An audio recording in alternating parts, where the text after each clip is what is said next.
Hello, નમસ્કાર આપ સર્વેને વિદ્યાર્થી મિત્રો, જે જીપીએસસી યુપીએસસી તથા અધ્યાપક સહાયક કે અન્ય કોઈ પરીક્ષાની તૈયારી કરવા માટે એમાં પૂછાતું અર્વાચીન ગુજરાતી સાહિત્યનો ઇતિહાસ.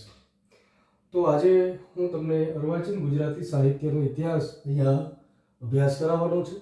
તો અર્વાચીન ગુજરાતી સાહિત્યના ઇતિહાસ માટે આપણે નોટ અને પેન લઈને બેસી જજો, જેથી કરીને ક્રમશઃ એક પછી એક ચેપ્ટર જે છે, એક પછી એક સર્જકો જે છે, એ તમામ સર્જકોની અહીંયા વિગતે વાત કરવાનો મારો ઉપક્રમ છે. તો પ્રથમ તો અર્વાચીન ગુજરાતી સાહિત્યનો ઇતિહાસ. તો એનો સમયગાળો ક્યાં સુધી નોંધી શકાય? તો કે ઈસવીસન 1850થી લઈને આજ સુધી, એટલે કે 2026 સુધીનો જે ગાળો છે એ આપણે અર્વાચીન ગુજરાતી સાહિત્યનો ઇતિહાસ લઈ શકાય. તો એ સમયમાં શું હતું? તો કે અંગ્રેજી શિક્ષણ હતું. અંગ્રેજોનું જ્યારે આગમન થયું અને અંગ્રેજોએ પોતાની સત્તા ફેલાવી અને જ્યારે ગુજરાતની અંદર અંગ્રેજી શિક્ષણ માટે શાળાઓ ખોલી, તો એ શાળાઓ જ્યારે જે સમયમાં ખોલવા આવી ત્યારે પ્રથમ એક સર્જક આવે છે. એ સર્જકનું નામ છે કવિ દલપતરામ. આ કવિ દલપતરામ જે છે એ લખે છે, એના કવિતાઓ દ્વારા કહે છે કે સાગ ઉપર કાગ બેઠો, રથે બેઠા રાણી, બંદા બેઠા માચી એની દુનિયા ડોળે પાણી.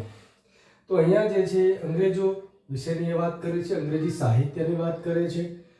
અને આ જે ઇતિહાસ જે છે એ યુગ દ્વારા વિભાજિત થયેલો ઇતિહાસ છે.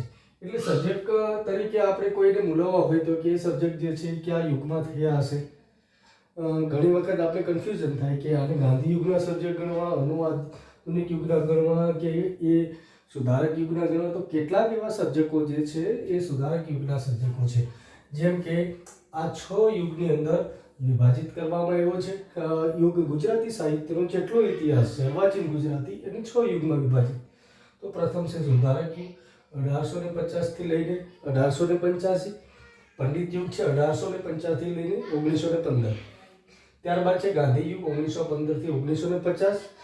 અનુગાંધી યુગ એટલે કે 1951 થી લઈને 1965. 1965 થી લઈને 1990 સુધી એ આધુનિક યુગ આવશે.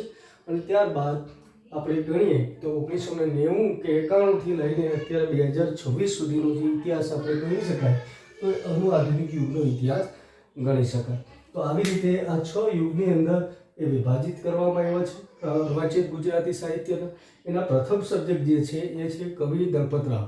તો આપણે હવે વિગતે દલપતરામ કવિની વાત કરવાના છીએ.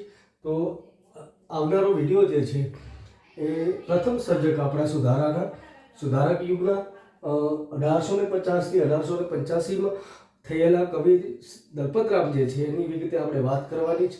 તો મારા આ વિડીયોને શેર કરો, સબસ્ક્રાઈબ કરો. ધન્યવાદ.